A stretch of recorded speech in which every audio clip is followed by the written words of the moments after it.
বেগম খালেদা জিয়া বলেছেন সরকারের ইচ্ছা ইলেকশন কমিশন গ্রহণযোগ্য হবে না। আপনার সাথে আমি দ্বিমত করছি না, সবিনয়ে বলছি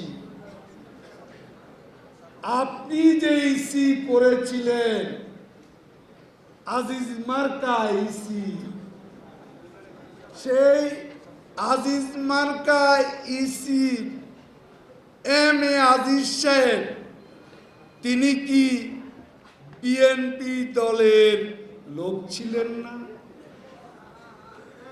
কি আপনি যাকে প্রধান উপদেষ্টা করতে চেয়েছিলেন সে কে এম হাসান বিচারপতি, আজকে আবার তাকে সার্চ কমিটিতে তার নাম প্রস্তাব করেছে।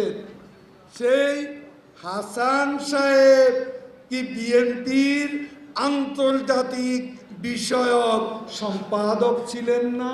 তাহলে কোনটা পক্ষ কোনটা নিরপেক্ষ এটা আজকে বের করতে হবে।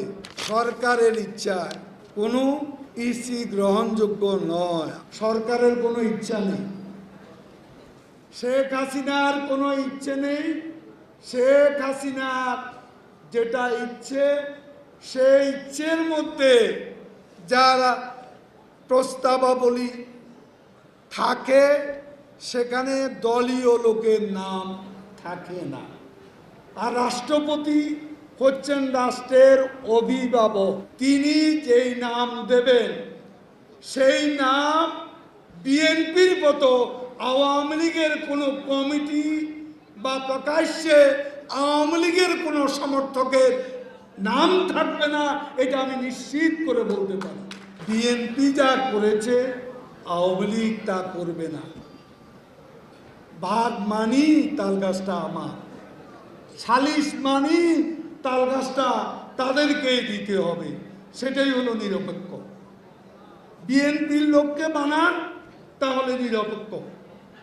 রাষ্ট্রপতি আওয়ামী লীগের লোক বানাবেন না, বিএনপির লোক বানাবেন না, তিনি নিরপেক্ষ লোক দিয়ে ইসি গঠন করবেন।